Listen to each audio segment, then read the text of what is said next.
देकर परमात्मा ने एक मनुष्य बनाया है। पशु नहीं मेरे प्यारे हो, जितनी योनियां हैं सब भोगों को भोगने वाली हैं, वरना कोई योनि कर्म बनाने वाली नहीं है। पशु पक्षी या कुत्ता बिलाड़ी कोई कर्म नहीं बना सकता, केवल वो मनुष्य जीवन के कर्मों के भोग ही भोग सकता है, वरना कर्म नहीं बना सकता। हमारे वेदों ने बतलाया है मनुष्य जीवन में तो मनुष्य नवीन कर्म बनाकर खड़ा कर सकता है मेरे प्यारे, नवीन कर्म बनाकर खड़ा कर सकता है, और योनियों में नहीं, और में तो भोग ही भोग सकता है, कुछ नहीं कर सकता। मनुष्य जीवन में हमारे वेदों ने बताया है कि मनुष्य नवीन कर्म का अधिकारी होता है और वो नवीन कर्म बना सकता है। फिर भी हम सब कुछ बनाते हुए कुछ ना बना पाए तो धिक्कार है हमारे जीवन को, क्योंकि हमें उसने मनुष्य बनाया है। बार बार हमारे धर्म गया, सनातन धर्म जब गया तब या देव हम गुलाम हुए। जब जब ये सनातन धर्म जाता है तब तब ये देश गुलाम होता है। हजारों बार गुलाम हुआ है, कितनी बार गुलाम हुआ है कि बात छोड़ दीजिए। आप लोगों को शब्द देखते हैं और सुनते भी हैं कि ये देश गुलाम होता है, और होता है जब हमारा धर्म नहीं रहता है, हमें रोने का ही रहता है। समय बार बार नहीं आता, बिगड़े पीछे फेर मिले नहीं, समय आवनी जानी, अमर नहीं है कोई दुनिया में, एक रहती अमर कहानी, बोल बाला है वो हमेशा के लिए रह जाता है। लेकिन समय तो परिवर्तन होता रहता है, समय नहीं रुकता, ये बात तो याद रखें। समय परिवर्तन होता रहता है और बात रह जाती है, वो हमेशा के लिए गड़ी रह जाती है।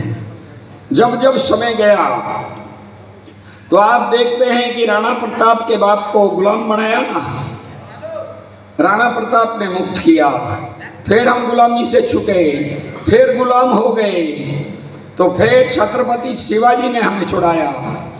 और जो छत्रपति शिवाजी इस देश में नहीं होते तो इस देश में, हिंदुस्तान में हिंदू भी नहीं होते, ये तो नक्की बात है।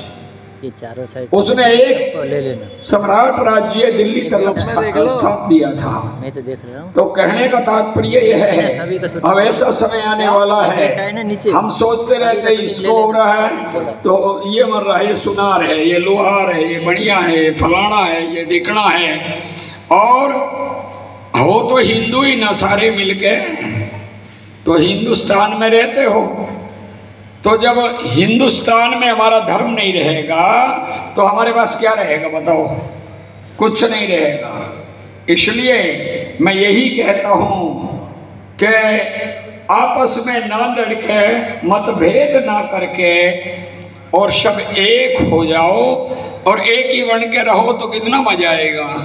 ये देश जाएगा ही नहीं। और जब इसके लक्षण अलग हो जाते हैं, जब जब होए धर्म की हानि तब तब बढ़े अधम अभिमानी, ये लक्षण जब होए भवानी, तो भगवान भोलेनाथ भी कहते हैं कि जब जब ऐसे लक्षण बनते आते हैं तो ये धर्म जाता है और अधर्म धरती पर आता है। तब संत लोग खड़े होते हैं। नहीं, महात्मा नहीं आते जल्दी से।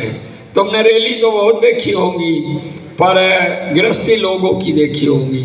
साधु जब उठता है जब अति अंत हो जाता है, और आप लोग भी इस बात को जानते हैं। तो इसलिए अब समय आ रहा है, एक आदमी पर तराप पड़ती है तो वो यूं कह देता है ये भोग लेगा ना, इसने ये ऐसा है, वो वैसा है, कल अपने पे पड़ेगी, परसों अगले पे पड़ेगी, तीसरे पे। राज जाता था कैसे? मुगल इतनी बड़ी सेना लेके नहीं आए थे। जब मुगलों ने राज किया तो हमारे छोटे छोटे रजवाड़े थे जिन पे वो लोग तराप मारते थे, और बाजू वाले को फोड़ लेते थे राजा को, और साइड वाले से उसे जीत लेते थे। जीतने के बाद वो अपना राज स्थापित देते थे और उस राजा को अपना गुलाम बना लेते थे, उसकी सेना अपने में मिला लेते थे और हमसे हमको ही लड़ाते थे।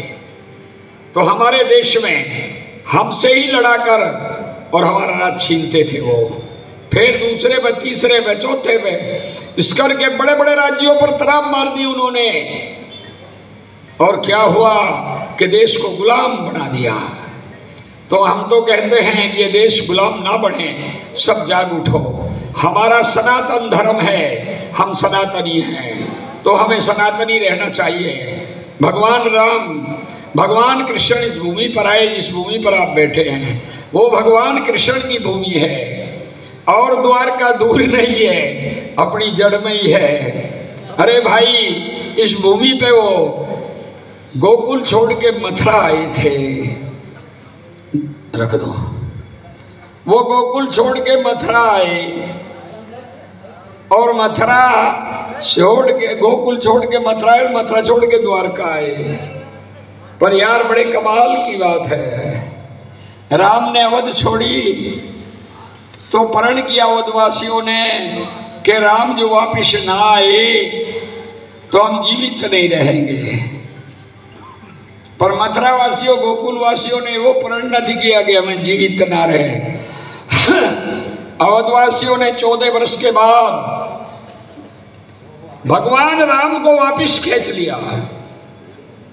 पर मने तो लागे मथुरा वासियों अने गोकुल वासियों मथुरा वासियों ने भगवान कृष्ण को तो एक द्वारका राज मिला था, राम को तो 2 राज मिला था। फिर भी उन्होंने द्वारका आए, गोकुल से आए मथुरा, तो उल्टे गोकुल नहीं गए, और जब मथुरा से द्वारका आए तो फिर मथुरा नहीं गए, वो द्वारका में रह गए।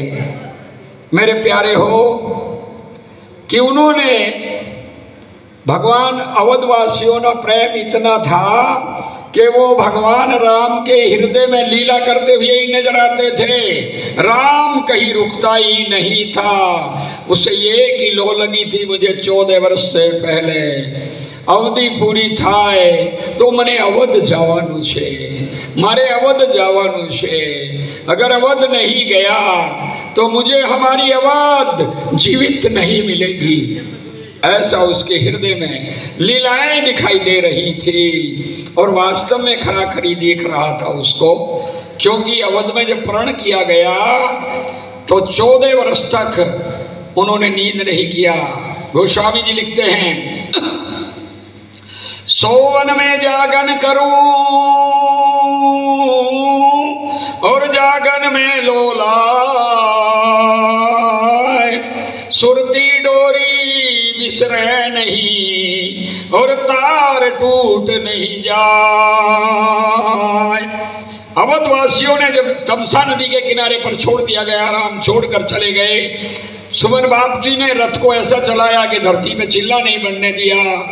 आज उस टाइम अवधवासियों ने निर्णय किया कि राम तो चले गए, पर वो भगवान थे, हमें छोड़ के क्यों चले गए। तो एक ने कहा, भाई भगवान तो भगवान ही थे, लेकिन तुमने सब कुछ करा, पर राम तुमने घर खुले हुए छोड़े, फाटक खुले छोड़े, बालक रड़ते हुए छोड़े, सब कुछ छोड़ दिया, घर छोड़ के निकल आए, पर तुमने एक चीज नहीं छोड़ी भाई, इसलिए तुमको राम छोड़ के चले गए। तुमने निंद्रा को नहीं छोड़ा, इसलिए राम ने तुमको छोड़ दिया। उन्होंने फिर ये प्रण बनाया था कि सोवन में जागन करूं, जागन में लोलाए, सुरती डोरी बिसरे नहीं, तार टूट नहीं जाए।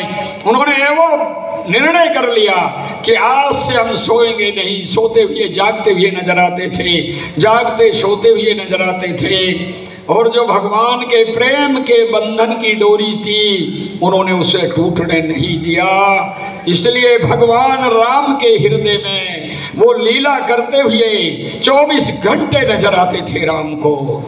नहीं जाऊंगा तो 14 वर्ष के बाद अवध नहीं मिलेगी, इसलिए उसे 2 राज मिला, सब त्याग दिया उसने, और अवध दिख रही थी उसे। भरत नंदी ग्राम में बैठे हुए हैं, 14 वर्ष बीतेगा, हम जीवित नहीं रहेंगे, इसलिए वो छोड़ के नहीं जा सकते थे। उन्होंने बहुत बड़ा प्रण किया है, नहीं जीवेंगे। मथुरा वासियों और गोकुल वासियों ने ये नहीं किया कि हम जीवित नहीं रहेंगे। इसलिए भगवान कृष्ण गोकुल छोड़ मथुरा आए तो उल्टे गोकुल नहीं गए, और जब गोकुल मथुरा छोड़ के द्वारका आए तो उल्टे नहीं गए। मारे केवल तात्पर्य से कि भाई विचार करो कि मथुरा वासियों, गोकुल वासियों, मथुरा वासियों से ज्यादा प्रेम होए तो मने लागे से कि द्वारका वासियों नो बधारा प्रेम होए, जो एक की बार में जावा ही न दिया। कोटली बड़ी ताकत से आ नगरनी, आ गुजरातनी के निकलवा न दीदा कृष्णा है, राम निकलेगा कृष्ण नहीं निकलने दिया। तो इना भाव, इना प्रेम एक सागर बन चुका था कि हम भगवान को वापिस नहीं जाने देंगे।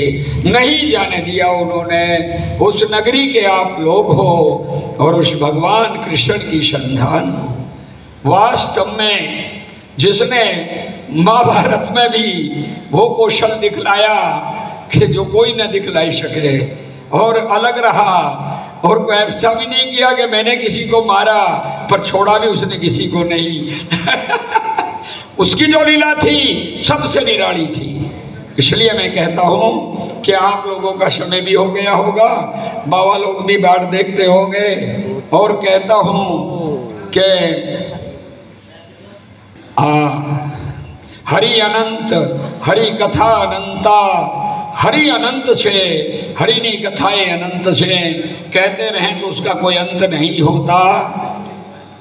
इसलिए हमें लांबा गांव में आए हैं, और ये लांबा गांव में सेना छोटी हो या बड़ी, प्रेम दिखाई दिया है। और भाव, भावे ही विद्युते, भावना ही भगवान। भगवान कृष्ण कहते हैं कि अर्जुन, भावे ही विद्युते, भावना ही भगवान। जीव की भावना ईश्वर बढ़ती है। अगर तुम्हारे पास भाव नहीं है अर्जुन, तो भगवान नहीं है। भगवान तो भावना के अंदर विराजता है। तो आज छोटे नगर हो या बड़ा नगर हो, जहाँ भाव हो भगवान हो, और जहाँ संत, जहाँ भगवान भी आ जाते हैं, जहाँ संत आ जाते हैं। संत समागम हरि कथा, तुलसी दुर्लभ दोय। गोस्वामी तुलसीदास जी महाराज भी कहते हैं, संतों का संग, हरि की कथाएं तो मुझे भी दुर्लभ है भाई। तो वो तो कहते हैं कि मुझे भी दुर्लभ है, गोस्वामी तुलसीदास जी भी कहते हैं।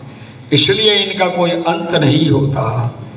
अंत तो आदमी का होता है।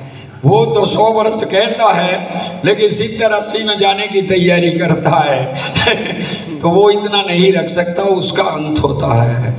उसका एक लिमिट होता है, उसका कोई लिमिट ही नहीं है। हरि अनंत, हरि कथा अनंता, हरि अनंत है, हरि की कथाएं अनंत है। और अब हम जिस नगरी में बैठे हैं, आशीर्वाद देते हैं और भगवान से प्रार्थना करते हैं और आशीर्वाद देते हैं, ये नगरी फले और फूले और हमेशा खिलती रहे, क्योंकि ये भगवान कृष्ण की नगरी है। सारी गुजरात में भगवान के लोग फैले हुए हैं। नारायण नारायण। इसलिए मैं कहता हूँ, बोल श्री रामचंद्र भगवान की जय, द्वारिकाधीश की जय, द्वारिकाधीश की जय, द्वारिकाधीश की जय। बोल रामचंद्र भगवान की जय, बोल रामचंद्र भगवान की जय, बोल बजरंग बली की जय, बोल बजरंग बली की जय। हर हर महादेव।